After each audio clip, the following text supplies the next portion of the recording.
का इस्तेमाल नहीं हुआ। रोहतक का डॉक्टर सच बोलता है या भिवानी का डॉक्टर सच बोलता है, हमें नहीं पता। अब जो एक दुनिया में पहले तरफ का सुसाइड है भाई, इस तरफ दूसरा सुसाइड दुनिया में हमने नहीं देखा कि कोई सुसाइड करने वाला पहले अपना गला काटता है, 85% गला काट दिया, फिर अपने पर तवजान डालता है, फिर अपनी आंखें फोड़ता है, फिर अपने अंगों को अक्षित विक्षित करता है और उसके बाद बाकायदा बहुत बढ़िया अंग्रेजी में सुसाइड लिखता है। क्या लिख के दिखा देगा ये नायब सैनी? लेकिन एक दो बुजुर्ग भी सियाड़ा मनस भी आवे। हमारी प्रार्थना सिर्फ उनसे दो ही बात पूछने की है, कि लंबा चौड़ा काम को नहीं, कभी नहीं सोचा उसके ऊपर खर्चा डालेंगे। बैठ जाओ भाई, बैठ जाओ भाई, भाई जी बैठे। हम सिर्फ गांव के लोगों से दो ही बात पूछेंगे, ज्यादा कोई लंबा चौड़ी बात नहीं है। कभी डरका न्यू नहीं आवा। भाई हरियाणा के लोग गांव के लोगों को बुला रहे हैं, आपके ऊपर बहुत बड़ी जिम्मेवारी डालेंगे, बहुत बड़ा खर्चा वहन करना पड़ेगा, ये बातें नहीं है। सिर्फ दो बात पूछनी है भाई। जो कल घटना हुई, जो प्रशासन हमारी बेटी को आत्महत्या मानता है, क्या गांव आत्महत्या मानता है या हत्या मानता है, ये बता दे गांव। काम की बात है यार, तेरे बोल मेरे बोलने के लिए। दूसरी बात सिर्फ हम ये पूछना चाहेंगे कि अगर पूरा हरियाणा यह आंदोलन लड़े तो गांव को कोई आपत्ति तो नहीं है, गांव को की कोई नाराजगी तो नहीं है, सिर्फ यही बात है भाई।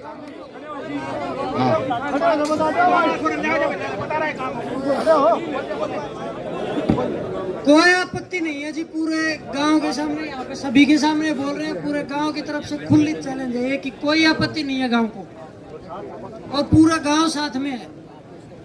और कुछ जी ठीक है, मैं बैठ जाओ, कोई मौजूद आदमी और आ जाएगा फिर उसके लिए बात कर ला, क्योंकि इस किस्म के मोहल्लों में कुछ मौजूद आदमी। सरपंच ने बोल जी, गांव के सरपंच। हाँ, मैं जानता हूँ इसको, मैं यूं मन जाना, मैं इसमें जाऊंगा। बैठिए भाई, सरपंच ने बोलो है। एक मिनट बैठने देना, ओके, पानी पात दे भाई, एक मिनट सुनियो भाई। आ रहा इन बालका ने एक मिनट साइड में आने दो, एक बात करना चाहूंगा मैं जनता के। आंदोलन की दोबारा से शुरुआत है भाई, समझ गए ना? और आंदोलनों की ये डिमांड होती है कि जहां से आंदोलन बिगड़ना शुरू हो वहीं से हम आंदोलन को बढ़ाने की शुरुआत करें। सबसे पहले पूरी पंचायत के सामने मैं 2-4 बातें रखूंगा भाई, और आप पूरे होश हवास में बताना। न्यू नहीं कि भाई एक ने हाथ खड़ा कर दिया, दूसरे ने भी हाथ खड़ा कर दिया, तीसरे ने भी, समझ में नहीं आवा तो नाट भी सको। कल जो प्रशासन की तरफ से बयान आया, क्या ये पंचायत उस बयान को जायज मानती है, नाजायज मानती है? नाजायज मानती है ना, क्योंकि अब सुनने में सीआईडी वाले भाई भी सुनते होंगे नाजायज क्यों मानने हैं, आड़े पाया करे, क्योंकि उनकी ड्यूटी है। अपने आकाओं के पास बात भेज दो, हम नाजायज क्यों मानते हैं, कारण भी होगा। हमारी बेटी के साथ जो घटना हुई उसका एक पोस्टमार्टम होता है भिवानी के अंदर, और भिवानी के पोस्टमार्टम के अंदर सोशल मीडिया में कमेटी के लोगों के ही बयान चलते हैं कि 85% हमारी बेटी का गला काटा गया था, मात्र 15% बच रहा था। यही चला था ना? गला काटने के बाद ये बात चली कि उनके ऊपर तेजाब फेंकी गई थी, यही आई थी ना? तीसरी बात चली थी कि उनके गुप्त अंगों के साथ भी छेड़छाड़ की गई थी, उनकी बच्चादानी गायब थी, ये भी चली थी ना?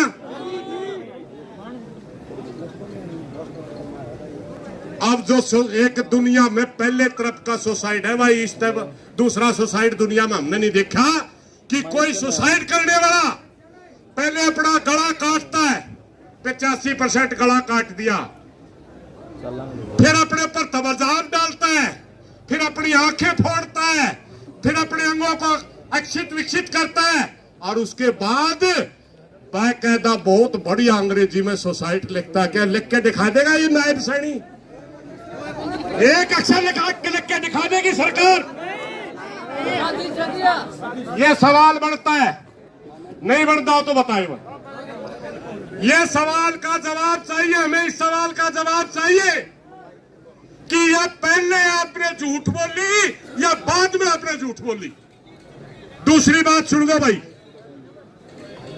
कमेटी ने कहा, पहली बात कमेटी ने कहा, दूसरी बात भी कमेटी ने करी।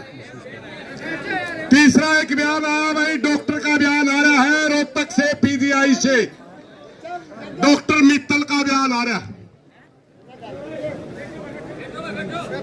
डॉक्टर मित्तल ये कहता है कि इनके साथ इनके किसी भी अंग में सीमन नहीं पाए गए, बलात्कार नहीं हुआ। भिवानी का डॉक्टर सच बोलता है या रोहतक का सच बोलता है, हमें नहीं पता।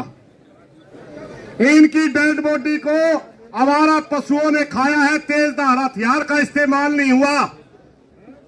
रोहतक का डॉक्टर सच बोलता है या भिवानी का डॉक्टर सच बोलता है, हमें नहीं पता, मगर हमें जवाब चाहिए। और उस डॉक्टर मित्तल की असलियत बताऊंगा ही। एमडीयू यूनिवर्सिटी के अंदर आज कार्यकारी वीसी बैठे है, परमानेंट वीसी नहीं है। 2 वीसीओं का नाम चल रहा है जो बैडोक पे फिलहाल बैठे हैं, वो और एक डॉक्टर मित्तल। हमारी बेटी का गलत मेडिकल रिपोर्ट देके डॉक्टर मित्तल को अगर वीसी की कुर्सी मिल जाए तो हमारी बेटी को न्याय तो नहीं मिला भाई। ये भी हमारे दिलों में सवाल है, क्या कहीं अपनी कुर्सी के लिए अपना जमीर तो नहीं बेच दिया? हम उस डॉक्टर मित्तल से ही सवाल करते हैं। दूसरी बात, मैं एक बात और पूछना चाहता हूं, भरी पंचायत में आप सहमत हो तो बताइए। प्रदेश का मुख्यमंत्री प्रदेश की जनता का गार्डियन होता है, उसका दर्जा प्रदेश की जनता के लिए पिता के समान होता है। हमारा ये आंदोलन 7 और 8 दिन से चल रहा है। हम जवाब मांग रहे हैं कि हमारी बेटी का कातिल कौन है, हमारी बेटी के साथ ये बर्बरता किसने की है। प्रदेश के मुख्यमंत्री का बयान नहीं आया। प्रदेश उस पार्टी का, जिस पार्टी का शासन है, उस पार्टी का प्रदेश अध्यक्ष कहता है कि मुलजिम पकड़े जा चुके हैं। मोहनलाल बड़ोली जी बताओ मुलजिम कौन है, बताए तो सही। प्रदेश अध्यक्ष आप उस पार्टी के, बताइए कौन है। आप झूठ बोल रहे हैं या आपके अधिकारी झूठ बोल रहे हैं। प्रदेश का भारतीय जनता पार्टी का शासन है, उसकी सबसे बड़ी कुर्सी पर बैठा प्रदेश अध्यक्ष जब ये कहता है कि उसके मुलजिम पकड़े जा चुके हैं, डीसी एसपी झूठ बोल रहे हैं या मोहनलाल बड़ोली झूठ बोल रहा है, हमें जवाब चाहिए। और इन सभी सवालों का जवाब कौन दे जो प्रदेश की सबसे बड़ी कुर्सी पर बैठा है? उसका नाम है नायब सिंह सैनी। हमारी प्रार्थना, ये प्रदेश की जनता आपसे सवाल पूछती है, ये प्रदेश की जनता आपसे सवाल पूछती है कि सबसे पहले भिवानी के अंदर पोस्टमार्टम होता है, पोस्टमार्टम में डॉक्टर कहते हैं कि इस लड़की का तेजधार हथियार से गला काटा गया। क्या आप इस बात को मानते हो या डॉक्टर मित्तल कह रहे हैं कि इसकी मौत जहर से हुई, उस बात को मानते हो? नायब सिंह सैनी इस बात का जवाब दे। आपका हक बनता है अपनी जनता के बीच में सवालों का जवाब देने का। मस्करापन तो आप खूब कर लेंगे, चुटकुले सुना देंगे, मजाक कर लेंगे,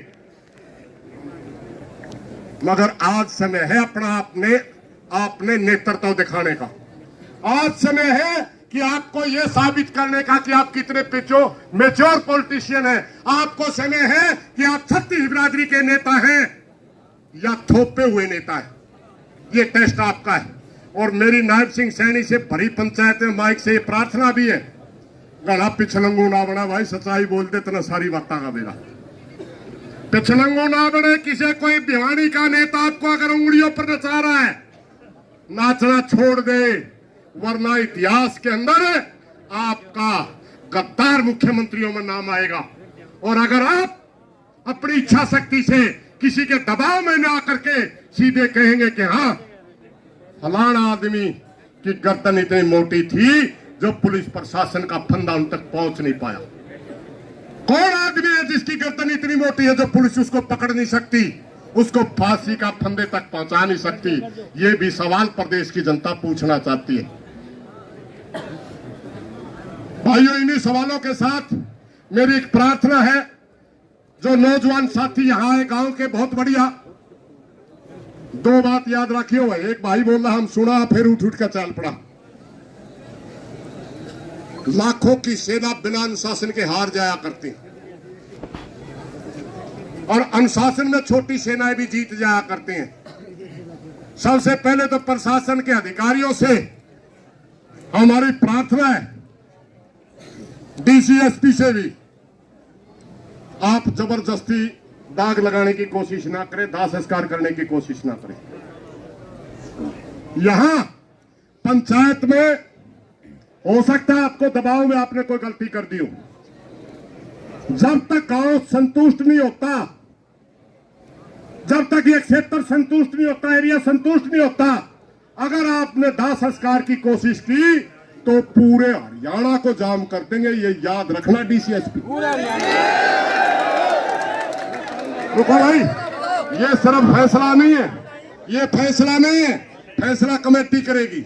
ये है हमारी तरफ से चेतावनी, और प्रशासन को, शासन को इस बात का पता भी है, अगर हम यहां से बोल लेंगे तो जाम करने की अक्षमता भी रखते हैं। इसलिए कौन ही बनी भाई, हमें तो तेरे नेतृत्व में चला लेंगे, तो कोई बात नहीं, तो चिंता ना करे कोई भी भाई, आगे लगो, मैंने कोई दिक्कत नहीं। दूसरी बात यह है भाई, दूसरी बात यह है, सबसे पहले प्रशासन यहां के स्थानीय लोगों से संपर्क करे और यह बताए कि आप पहले वाले स्टैंड पे खड़े हो या पंचायत की बात सुनना चाहते हो। क्योंकि पंचायत ये चाहती है, हमारे एक साथी ने सुझाव रखा था, हमने तो नहीं रखा अब तक, नाच कमेटी में पास हुआ, दोबारा पास होगा तो हम अपनी डिमांड भी रखेंगे, मगर जब प्रशासन डिमांड मांगेगा तब देवांगे, वरना हम अपनी कमेटी में अनाउंस कर देंगे। मगर ये गलती ना करे कि जनता की सहमति के बगैर आप दाह संस्कार कर दोगे। ये गलती अगर आपने की तो आप आंदोलन को बढ़ाने के दोषी होंगे। धन्यवाद साथी। बैठ जाओ, बैठ जाओ।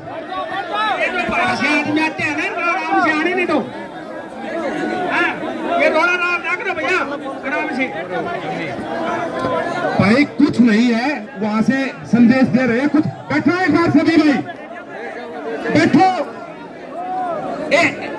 एक मिनट भी नहीं खड़ा हुआ अभी तो, अभी गांव से बात हुई, आगे चर्चा होगी। सभी भाई बैठो भाई एक बार। एक जो दूर भाइयों से विनती है, मंदिर के सामने रहे भाई सभी। तो सभी साथ उठ के जा रहे, उनसे विनती है मंदिर के सामने जमे रहे, जुटे रहे। अभी कोई फैसला नहीं आया है। हमारे बीच में हमारे प्रभु जन पहुंचे हैं दिल्ली से। भाइयों को प्रणाम। मैं भारतीय वैष्णव स्वामी